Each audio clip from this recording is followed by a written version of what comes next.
వీధి కుక్కలపై సుప్రీంకోర్టు ఇచ్చిన తీర్పుపై వివాదం కొనసాగుతోంది. సుప్రీం తీర్పు కరెక్ట్ కాదని, వాటికి టీకాలు వేయించడం మంచిదని జంతు ప్రేమికులు సూచిస్తున్నారు. వారి డిమాండ్లు ధర్మాసనం దృష్టికి వెళ్లడంతో అత్యున్నత న్యాయస్థానం విచారణ జరిపింది. ఈ సందర్భంగా వాడి వేడి వాదనలు జరిగాయి.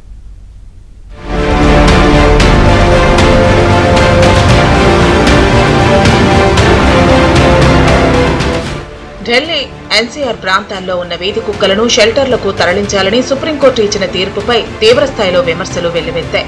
రాజకీయ నాయకుల నుంచి సినీ సెలబ్రిటీల వరకు తీర్పును పునః పరిశీలించాలని విజ్ఞప్తులు చేశారు. దీంతో justice Vikramnath, justice Sandeep Mehta, justice N V అంజరియాతో కూడిన ధర్మాసనం పిటిషన్పై విచారణ జరిపింది. అఫిడవిట్ దాఖలు చేయాలంటూ జంతు ప్రేమికులకు సూచించింది. వీధి కుక్కలను తొలగించాలనే ఆదేశాలపై స్టే ఇవ్వాలన్న పిటిషన్పై తీర్పును సుప్రీం రిజర్వ్ చేసింది.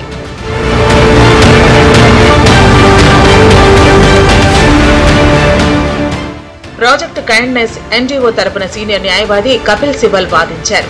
ఆగస్టు 11న ఇచ్చిన తీర్పుపై స్టే ఇవ్వాలని కోరారు. ఈ సమయంలో కొన్ని ప్రశ్నలు సంధించారు. వీధి కుక్కల కోసం మున్సిపల్ కార్పొరేషన్ ఏమైనా షెల్టర్ హోంలు నిర్మించిందా? కుక్కలను స్టెరిలైజ్ చేస్తున్నారా అనే ప్రశ్నలు లేవనెత్తారు. నిధులను మళ్లించారు, కానీ షెల్టర్ హోంలను కట్టలేదన్నారు.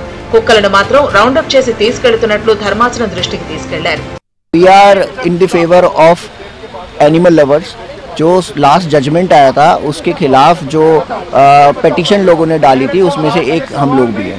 दिल्ली सरकार ने जो अपना रिप्रेजेंटेशन रखा है उन्होंने कम्प्लीटली अपना रुख कर दिया है कि स्टेलाइजेशन आप करा दोगे तब भी डॉग काटेगा, तो वो लोग कम्प्लीटली एनिमल्स के या डॉग्स के अगेंस्ट में है। दूसरा पॉइंट ये रखा गया कि जो कुछ सांप काटते नहीं है तो क्या हम सांपों को घर में रख लें, मतलब जानवरों को उन्होंने सांपों से कंपेयर कर दिया। కేంద్ర ప్రభుత్వం తరపున వాదనలు వినిపించిన solicitor general Tushar Mehta supreme ఇచ్చిన నిర్ణయానికి సపోర్ట్ చేశారు. తీర్పును వ్యతిరేకిస్తున్న వారి సంఖ్య తక్కువగా ఉందని, బాధితుల సంఖ్య ఎక్కువగా ఉందన్నారు. మాంసాహారం తినేవాళ్లు కూడా జంతు ప్రేమికులు అని చెప్పుకుంటారని అన్నారు.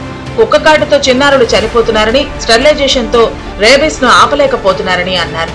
WHO నివేదిక ప్రకారం ప్రతి ఏడాది 305 మంది కుక్క కాటుకు బలవుతున్నారని న్యాయస్థానం దృష్టికి తీసుకొచ్చారు.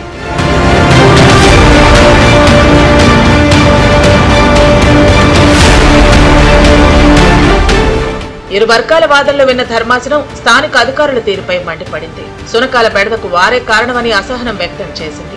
పార్లమెంటు చట్టాలు, నిబంధనలు రూపొందిస్తున్నప్పటికీ క్షేత్రస్థాయిలో అవి అమలు కావటం లేదన్నారు. జంతు సంతతి నియంత్రణ చర్యలు చేపట్టకపోవటం వల్లనే ఈ పరిస్థితి ఏర్పడిందని సర్వోన్నత న్యాయస్థానం అభిప్రాయపడింది. అనంతరం స్టే ఇవ్వాలన్న పిటిషన్పై తీర్పు రిజర్వ్ చేసింది.